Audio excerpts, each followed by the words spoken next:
Hello. Hello. How are you? I'm good. Good. I was asking everybody. Oh.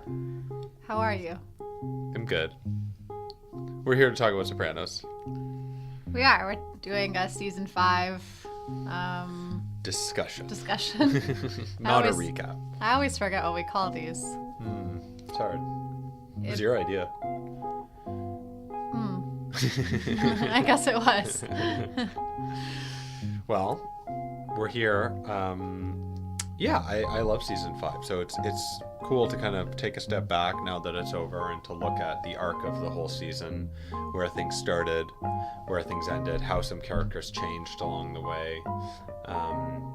Kind of reassessing some of the major events that happened in the season, because it's interesting to see how we got there. Yep. But yeah, one of my favorite seasons. So Yeah. I like doing this. No, I think I'm always really intrigued by the passage of time in seasons. And I think particularly this season, there's something for me, because it seems to start in like the end of winter. Like our first scenes of the house, the pool's closed. Yeah. There's like, it's kind of like after winter when there's like the leaves that have been on the ground rotting all winter and the snow melts. It's not like a happy sense of spring. It's kind of like a dreary sense of spring.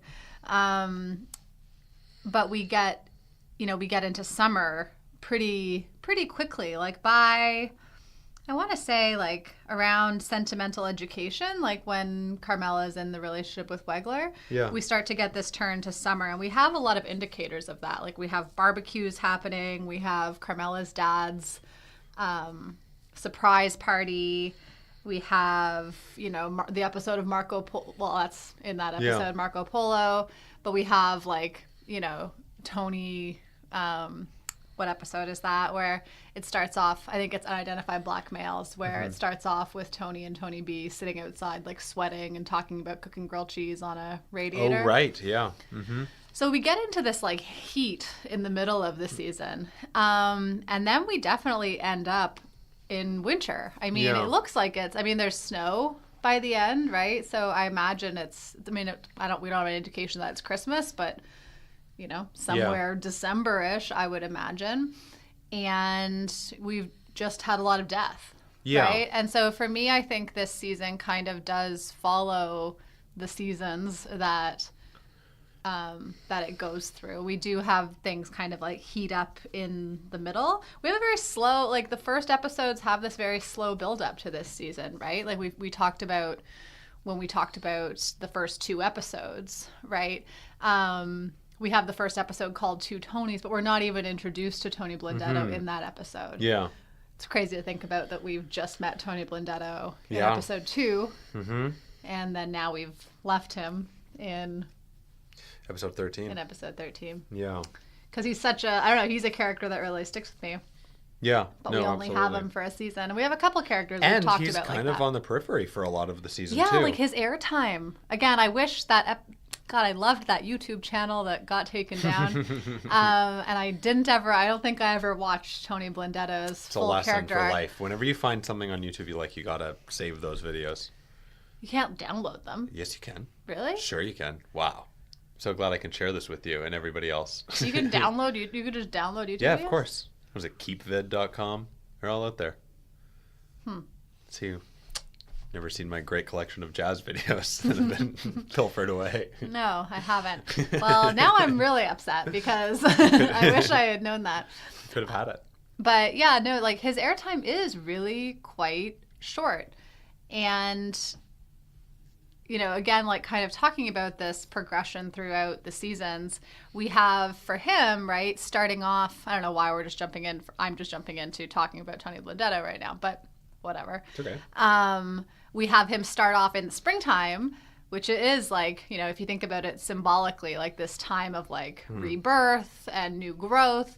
And we have him trying to get his massage license. Right. We have him like on this new path. He's fresh out of jail. He's establishing himself in a new community. He's trying to be clean, right, and new and fresh, and gets this opportunity to open his own massage parlor.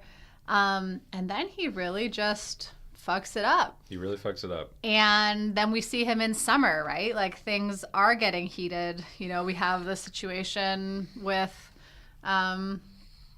him being hired to kill Joey Pepys. What's his face? Yeah. And we have him getting, you know, back into his regular mob stuff. We have him doing this casino business, right? And then of course we end up with him, you know, going like with the death of Angelo Garepe, like really going pretty wild. Yeah. And killing Billy Leotardo and kind of just going off the rails and going missing. And so that kind of takes us into winter. And so his character really, for me, does kind of follow this kind of seasonal arc. And I'm trying to think if there's other characters who also kind of follow that, but maybe it'll come to me. Well, the seasonality of the season is interesting to me because we start off in early spring or late winter, and we end up in the winter. And I feel like the seasons kind of reflect the fact for me that a lot of characters kind of end up where they were when things started. So Tony Blundetto is an example of we see somebody who is on a trajectory where he could be going somewhere else, but he ends up being brought back into the mob. Right. And there's so many characters. We have Tony and Carmela starting apart, ending up back together. Christopher being sober, ending up back on drugs. There's this kind of depressing, like, return to things. Kind of circular nature of everything always kind of coming back to where it started and feeling like people don't really change. They end up where they started. And the seasons kind of reflect that because we start and end kind of in the same place. We go through 2004, but in the end, we're kind of where we started in a way. Yeah.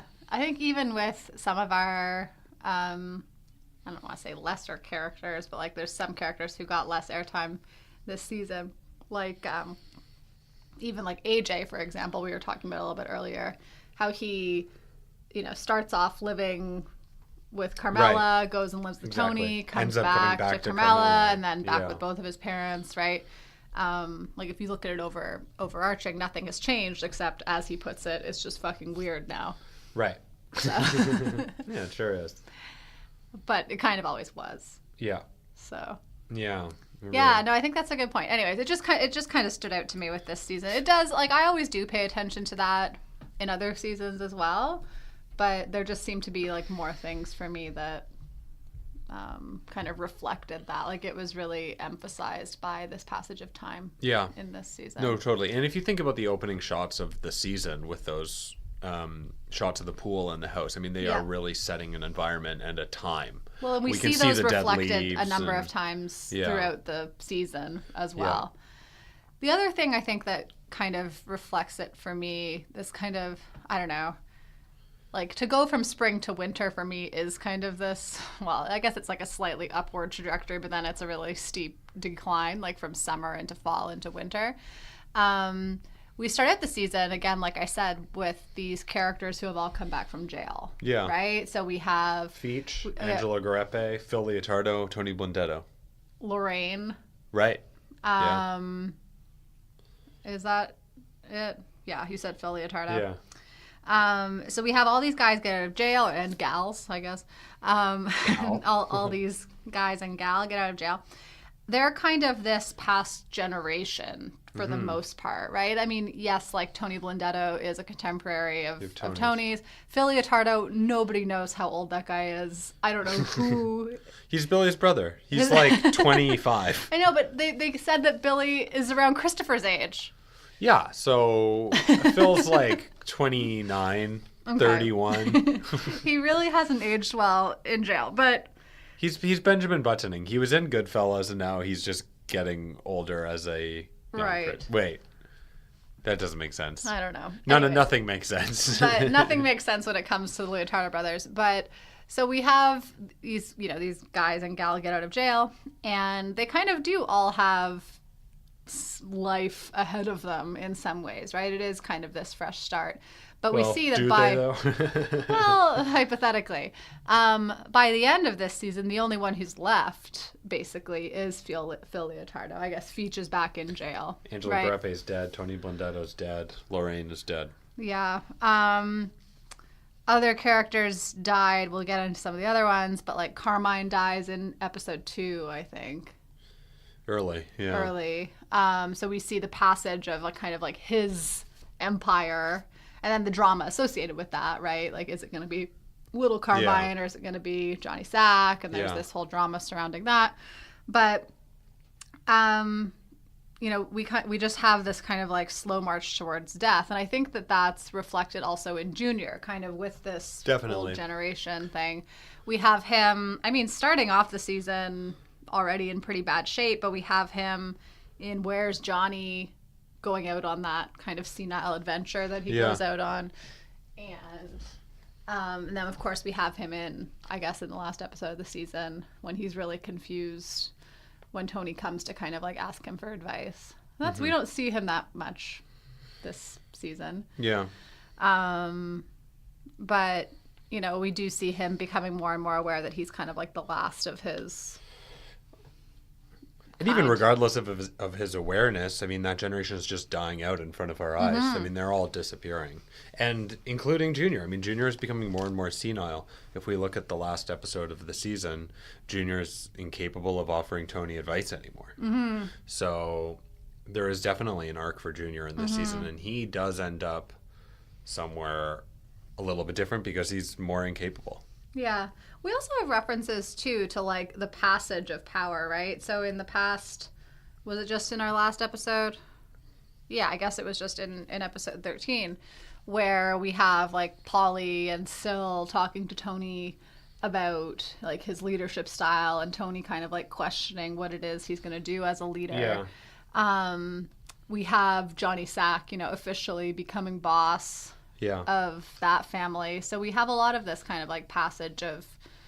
You know, and again with Junior and Tony, right? Like, even though, yes, Junior, I guess, is still technically boss of the family, like, he's not doing anything. Yeah. So, you know, we do have this kind of, like, passage of power as well as, you know, passage of time. And we have a lot of references also to Tony's parents, right? Like, we could that's an issue he continues to deal with, and we continue to kind of explore along with him. Yeah. Because we have that episode in Camelot where we get new information about Johnny Boy, Soprano, and that there's this kind of like relic from his life that's still left here, that gave us some insight. Gives Tony, I think, some insight into, you know, how he really sees his relationship with his dad, and then also, like, you know, along with that, what life was like for his mom. Yeah, so. No, absolutely. Even also when he's talking to Coach Molinaro, like, there is some kind of discussion between him and that member of his subconscious about, you know, Molinaro saying he probably blames his dad, but he's saying, no, it's actually more my mom. Which is, you know, he'll never be able to shut up that voice, but that voice is also kind of like ridiculing him for that. But that is something that's constantly kind of fighting itself in his subconscious. Yeah. And then we have, like, you know, obviously this is a show about family, so it would be strange if there weren't references. But there's a line that was said a couple times. I should have kept note of it. Yeah. But there's a couple times where characters say these family dinners are really important. Like, I know Janice says it. I think Carmela says it. Like, there's a couple references to that, like what that means to be a family. Again, it kind of links us back into food and stuff like that, which is so symbolic in this show. But this emphasis, and then this emphasis on blood, family, like what that means, right? So, like, with the entrance of Tony Blundetto, we saw these kind of tensions that occurred with, like, him being a blood relative of Tony's, right? Which we've seen with Christopher before, right? Like, Tony does treat Christopher differently, but then even, like, you know, treated Christopher differently when Tony Blundetto came on the scene, and then ultimately we see him kind of having to grapple with what that means for him in the last episode, where he, well, in Test Stream, I think, but also in With All Due Respect, when he really comes to terms with the fact that he has to kill him. Yeah. So... No, totally. He's also very cruel to his family members. Well, that's something about Tony that's interesting that I was reflecting on, because if you look at how Tony changed in season 5, I feel like in some ways he does become kind of a worse person. And we were talking about it at various points in the season, like, his cruelty towards Janice when he's harping on Harpo and, not having harping on Harpo. New great band name. But, his cruelty towards Adriana, obviously, and immediately being willing to order to have her killed. Yeah, even though we established like a connection between the two of them earlier in the season with Irregular on the margins, right? Yeah. That she's like someone who he cares about. Yeah, no, absolutely. And also with Carmela in terms of the kind of transactionality of the relationship that they get back into. When he's talking to her, he's basically stating outright that nothing's going to change. She just won't know about it. Yeah. So it's pretty hard to empathize with him. But we talked a little bit about how he's kind of getting worse. But it's interesting because if you really reflect on it, I mean, in some ways, like, I wonder about that because he's kind of been exhibiting this behavior the entire show. And it seems like it's just like he's not changing. At all. Like, we're for just instance, like when more he and gets more frustrated with him for not changing. When he gets back with Carmel, like, there's an opportunity to change, and he's actually now the only difference is that now he's starting to embrace that shitty character. He's not lying about it as much, or he's not covering it up. He's just putting it out there, or maybe a little bit more comfortably. But in some ways, that also returns to that theme of things just kind of going back to where they started. People aren't changing; they're just basically following a circle back to the beginning. Yeah, there's something for me about the fact that like both Tonys in this season live most of the time in their mother's homes. And again, maybe like kind of with that generationality thing, but for Tony Soprano in particular, that he's like kind of his house is a mess, right? He's living in his mom's old home. There's all these issues with like, his housekeeper and stuff like that. But then he makes this decision to go live at the Park Plaza. Yeah. And then it's after that, like, I don't know if he goes back even to his mom's place. Yeah. I guess he does. I don't know. Like, I feel like he kind of goes right from that back to living with Carmela. Yeah. Or at least it feels that way. Yeah.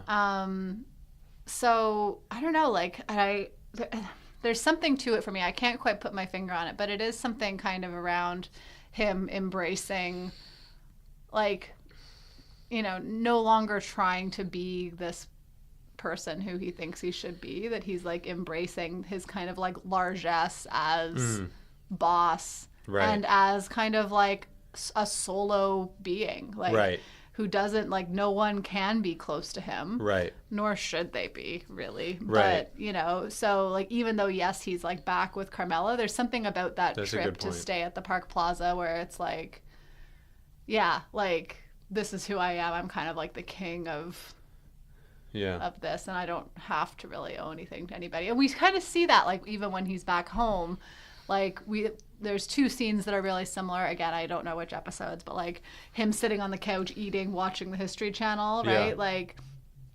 nothing's changed, and he actually, like, he really doesn't even give a fuck. Yeah.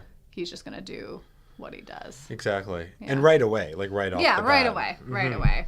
Even like in that first night where he comes home, we see him like on the couch eating something. Yeah.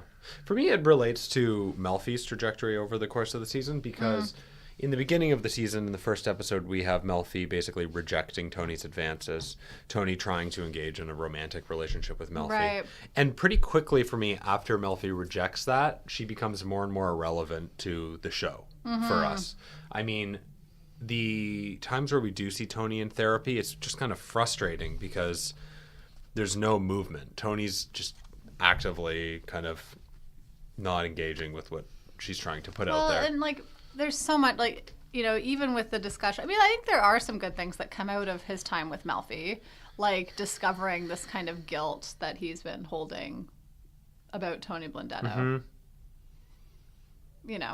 But he can't be honest with her about anything that's going on as usual, and so it just becomes kind of like more and more futile, right? Like, even that though, the guilt, like we think about like later on then in the season where he's with Melfi and he's talking about how sentimental he is about Tony and how much he cares about him, and Melfi's saying, we figured this out, right? Like, we figured out that this is guilt that's basically manifesting itself, and he can't even hold on to that. Right. Like, it turns back to his original behavior.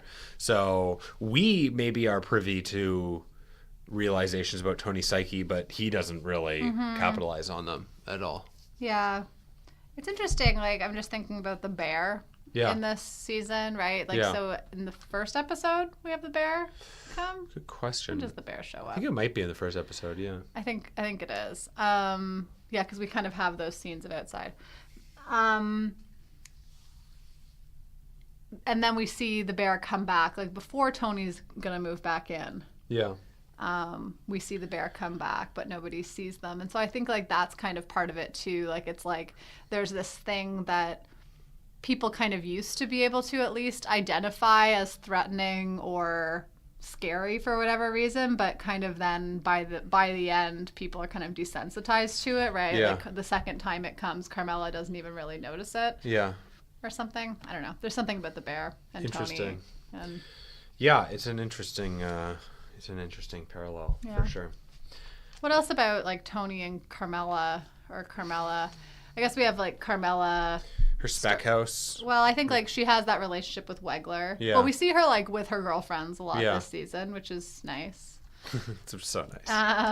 And I don't think we see Father Phil this, or maybe we see him once, which is that good. Much, yeah. Because I don't like to see him, but. No, we do. Oh, we do at a funeral. Yeah. No, we also see her in confession. Right. Yeah. Right. Well, that's during Sentimental The one that Education. Peter Bogdanovich That's directs. right. Yeah. So we do see him. That's right. But so yeah, we have her kind of grappling with, you know, not being divorced, but being separated and having this other relationship with Mr. Wegler. Yeah. What's his first name? I don't know. Robert. Robert? I think so. Isn't it? Robert Wegler? I don't know. Oh, maybe not. I don't know. Bob? Well, that's the same thing. Well, I know, but does he go by Robert? I don't know. I don't know what he goes by. That's probably not his name. Someone can correct us on that. But yeah, so we have her really grappling with that. And then, of course, like him being able to see who she really is, right? Someone who's pretty usurious. Yeah. And doesn't Totally. even really know it in her, doesn't even really recognize it in herself, how usurious she is. Yeah. And, you know, treating him like a transaction, right? Right. That, like, he can help AJ to Right. get into X and Y school. And also becoming basically violent at the end, like turning into somebody who would use the threat of violence. Totally. And then, of course, we have, you know, ultimately when she and Tony get back together, it's kind of over this, like, I think when we talked about it, I referred to it as like a business meeting. It was like, well, what can you do for me in exchange for this, right? Yeah. And she gets the money for the spec house. Mm-hmm. So we see her, so by the end, she does have this spec house, which is her little project, right? Yeah. I love the line where she's like, come see the house that your mother is building. Like, she, you know, and then it's like, she's not really building it. Like, she's not doing anything. Right. Yeah. Except, like, thinking about his and hers closets, I Right. guess. But she didn't drop the plans. She didn't, like, she's just the money. Yeah. Really. Which even that she isn't really. Not, well, no, exactly. So it's kind of like this, I don't know, sham. Yeah. So what really has changed? Yeah. I mean, she has like the illusion of autonomy, and maybe to some degree she does have autonomy in this project, but what does it really mean? Yeah. How has it really changed? Well, and what is their relationship? Like, we see them Tony and Carmela kind of like bonding over AJ wanting to be an event planner or whatever. But, you know, we see them kind of being intimate when he first comes back home. And they talk about her forearm muscles or whatever, wrist muscles. But, you know, we don't, like, do they really have a real relationship, or is it purely transactional? I don't know. I don't know what Tony really gets from Carmela. I don't know. I guess she knows him better than other people. Like, we have that intimate conversation with them at the end of Test Stream. Yeah. Where, you know, he's asking, like, she is kind of this light for him. You know, is it light where you are? Yeah. Kind of thing. I don't know. Yeah. It's interesting, too, for me to think about in terms of the timeline. They're separated for quite a long time. Mm-hmm. Like, as we enter this season, they've been separated for about a year. And considering that this goes on from early spring 2004 to winter of the same year, and they're only getting together near the end of the season, that's a long separation. Mm-hmm.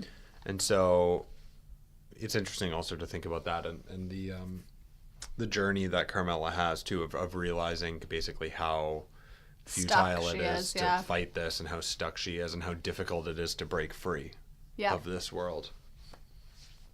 Yeah. Anything else you have on them? I have other characters I was thinking about. Yeah, I have other characters too. Yeah. Who else do you want to talk about? Who do you want to talk about? Let's talk about Adriana. Let's talk about Adriana. It's a big one. But in some ways not. I mean, it's crazy. She also doesn't have a ton of... She doesn't have a ton of airtime. Yeah. But it's such a shocker what happened to the long-term parking. That's kind of one of the main things that sticks from this season. That's like one of the main things that sticks with me from this show. Totally. Yeah, me too. I don't know. It's so shocking. And again, I said this when we were talking about that episode, but like it never becomes less shocking for me. No. And also it's like, it's one of these things where as it goes on, like there is a void in the show with her not there. Like I think that whenever there's a death like that, it does kind of change the feel of the entire world that they create, because without Adriana there, like it's just bleaker. Like we're moving into a bleaker place. Well, especially with, Chris, like we mentioned, Chris using again, and obviously, like I can't imagine kind of like the psychological trauma that he's experienced now that with these revelations of she was working with the FBI, and then of course what had to happen because of that. I don't know how you he tries to make sense of it for himself, right? Like, and call her a cunt and say that, she was the one who was the bad guy kind of thing. But yeah, I don't know, like we have the season start out, right? Like we have her running the crazy horse, and things are looking great. Things are really looking good. No, but like she, we see her in these moments with the FBI, and we know that it's weighing on her a lot, right? Like she's sick. She has IBS. She's not doing well. She's brought it up now a couple of times to Christopher that she wants them to leave. Yeah. Right? And have this life where Christopher's a male model or a writer. Yeah, it's going to be great. And, and so she's, she's doing the best she can. Unfortunately, there's a murder that takes place at the Crazy Horse, right? Which is when things really start to go downhill. We have Christopher be, a number of times quite violent to her. We have, in Irregular Around the Margins, is probably actually like our most Adriana heavy episode in some ways. Maybe Long-Term Parking also. But we have him being, pretty extraordinarily violent to her when he finds out that she was with Tony driving home or whatever, and the guys are telling rumors about her, giving a BJ to Tony. And then of course we have the violence before she dies in Long-Term Parking where Chris strangles her. And these interactions with her, not to talk about Christopher too much right away, but like these events with Adriana do seem to kind of trigger his use of substances, right? Right. So like after that first time where he's upset with her, like and is violent towards her, he does go off and drink that bottle of vodka and go nuts. And then of course we see him using, after she dies, we know that he's high. So yeah, it's interesting for me to kind of track Adriana's route through the season too, because I mean, when we look at her at the beginning, like she's in a stressful place. She's not really fully in control, and that's manifesting itself through these kind of health problems that she's having. But then it's like there are moments through the season where she's kind of trying to get out. She's trying to basically convince Christopher to leave the family, and then it ends up she's dead and Christopher doesn't leave. So there is that kind of unescapable feeling to this family, because she does kind of try. But then again, it's at the same time as she's also trying to get close. Like they're planning their wedding during this season too. So like at the same time, she's also trying to get closer. Like I don't know. It never was looking that good for them, I guess. No, it was never looking that good for them. That's for sure. But but it also follows like with Christopher, because like if you look at him throughout the season, in the beginning, in the first episode, he's having kind of misgivings about being a member of the family with always having to pick up the bill, and there's this whole thing between him and Polly in the first. Right. And then I feel like as the season goes on, he actually is kind of taken out from the inner circle of the group. Yeah, with and he's Tony replaced Blendetto. as a cousin by Tony Blendetto. And then by the end, he's back in. Yeah. He's basically where he started. He's Tony's cousin, and he's close, and they're bonded through this thing. Yeah. Kind of something like they were bonded through the death of Ralph Cifaretto last season. Yeah. So things kind of are back to where they started. It's pretty sad when except there's no Adriana. Like when your familial bonds are strengthened by killing people together. Yeah. Or dealing with people's dead bodies together, or whatever. Yeah. That's how we met. I guess Tony didn't really do that with Tony Blendetto. Maybe that's why he had to kill him. Guess so. Yeah. They didn't bond. I'm sure they've killed people before. I don't know. Together? I don't know. Nice, happy, fun time. Nice cousin. When they had their long hair and they were just romping through Uncle Pat's farm. Going and just murdering. Yeah. Who knows? Maybe. Yeah. So what about... I was kind of tracking Meadow and AJ, and they aren't that central to the season, and yet there are things that happens. Meadow gets engaged.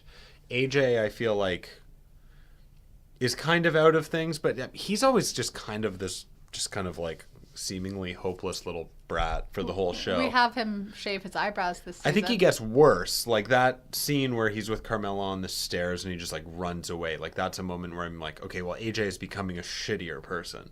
Because up until a certain point, he's young and you're like, oh, he's young. But at this point, it's kind of like he's getting older. He's in the same place where Meadow was in the beginning of the show. Right. And we see him differently than her. And it's getting to a point where it's like, okay, dude, you have to get it together. He's going to go into event planning. He's not going to go into event planning. But he planned such a great party. Maybe he'll start flying helicopters for Donald Trump, like he says later on in the show. He's had such a long-term relationship with Devin, though. I know. Good for them. Yeah. That's nice. That's good for them. Yeah. I mean, I guess if what ended up happening? If they end up together, then he should be fine because... Do they break up? We're not going to talk about what happens to AJ and Devin. That's not what we do on this podcast. It's an AJ Devin spoiler podcast. I think it's interesting with AJ because I think like the thing that's brought up this season with rage and depression, right? That like depression is rage turned inward. Mm-hmm. Like we see that with AJ, we see that with Livia, we see that with Tony. This kind of like, where they kind of sit on the spectrum from rage to depression, right? And kind of what triggers them to be angry or be cruel. And I think AJ is definitely inclined to be cruel. Yeah. No, absolutely. Meadow gets engaged. Meadow gets engaged to Finn. Again, we start off the season like we don't even know Finn before the beginning of this season, right? Or do we? No, we don't know him. Yeah. We find out his parents might be Annette Bening and Vin Makazian. They're definitely not. I think they are. Do we ever meet Finn's parents? I'm trying to ask Nothing is everything. Everything is... Yeah. But we have, his little like foray into the mob world. Yeah. Through Vito. Through Vito, and maybe that's a storyline that will continue. I don't know. If anything ever comes up in this show, you can pretty much rest assured that they're going to develop it later. Nothing's going to ever happen in this show where they just have it and then it goes nowhere. Yeah. That's just not the kind of writers that they are. Yeah, it's interesting. Like, if we look at that... They kind of plant seeds. Yeah. No, they're good. They're good writers. Yeah. Are they? Yeah. Oh, shit. I didn't know that. Yeah. I don't know if you knew. But we see, like, these... Like I was talking about with Adriana, like, marrying into the family, right? We see Finn experiencing this like violence, like who is it? Eugene Pontecorvo beats up somebody. It's unimportant. We don't. Yeah. Oh, who is it though? Oh, Lil Polly. Right. And I'm trying to get better at my Sopranos. We have a friend who's very good at being like, oh yeah, and this guy, and I'm like, oh man, I always forget that. But he sees kind of this violence of the mob and experiences it, and then in that same episode, like chooses kind of after a night of waterboarding from Meadow, chooses to get engaged. Waterboarding. Well, she's being pretty annoying. Here's the thing that happens in season 5. Val starts to like Meadow less. No, this started a long time ago. I know, but it just keeps on getting stronger and stronger. I think it's so interesting, though, because I think, like, it's even, like, Tony and Carmela are, like, about AJ, like, oh, like, how did Meadow turn out so great and AJ is so bad? It's like, they're both just spoiled. Right. And in their own ways and damaged in their own ways. Like, yeah, like on the outside, one looks slightly better than the other, but I don't know. Anyways, it just is interesting to me. It's interesting to me that I would have ever kind of like had sympathy for the character of Meadow or thought she was a great character. Or no, I take it back. She's a great character. Yeah. But that she was some kind of like good character in this show. She has her moments. Yeah. But it's getting pretty shitty. Yeah. Yeah. Who else? Or what else? Or how else? Or what else? We have Johnny Sack. I think we kind of mentioned like Johnny Sack becoming boss of the New York family. Yeah, and in the beginning of this season, we have him kind of still mad at Tony because of him not pulling out a hit on Carmine. Obviously, the tensions that are existing throughout the season. But they kind of, for a brief second, end up being resolved before Johnny is brought to prison. So at the end of the season, we're definitely setting up the new one with Johnny in a very different place than he's been up until this point. Getting brought in by the feds, yeah. Yeah. And Tony somehow escaping that. Yeah. Yeah, good job, Tony. Totally. Except dropping that gun. Who knows? Yeah, bad. Yeah, that's how I feel about season 5. Yeah. I love it. It was a great season. It was good. Season 5 was fun. Yeah. Thank you, David Chase. Yeah. So important stuff. We mentioned it in Disclaimer. a few of our episodes. We're a little bit ahead when we tape these. Sometimes. Right now we're a little bit ahead. But we are it's April. You might have noticed we were a little bit ahead when All Due Respect accidentally came out on the wrong day. Yes. That was a giveaway. But we'll be posting this episode, and then we'll be taking a break probably until around the beginning of May. Probably. Is my guess. And we're sorry for that. We apologize. We've been very committed to doing this 2 times a week. Yeah. But we will be back very soon. We're just moving, and there's a lot of things happening. And we're going to try to stock up a little bit so that we can release them on a and then we'll be smooth sailing till the end. Yeah, and then it's like, it's really downhill from there. So we're going to be done by the summer. Talking about seasons. We started in the summer. Did we start in the summer? What does it mean? August or something? I don't know. Something like that. Yeah. It's been tiring. It's been utterly exhausting. Yeah. But anyways, in the meantime, feel free to email us. Please and do. Especially if you have things that you want us to talk about in season 6. Exactly. A or B. Yeah. Or things that we're not pronouncing right. You helped me find out that I pronounce capo very incorrectly. Yes. Not capo. We were pronouncing it capo. We practiced. We won't do it again. He's a musician, so there is a thing called a capo in music. Not. Yes, I guess so. So it's not his fault. It's not something I tend to use, but I didn't say. I said there is a thing called a capo. Just my brain goes to music terms. Yeah. Yeah. So we'll see you in May. Yes, we'll be back very soon. In May. This feels great. Yes. Okay. Thank you for listening. Yeah. Email us. Yes. Bye.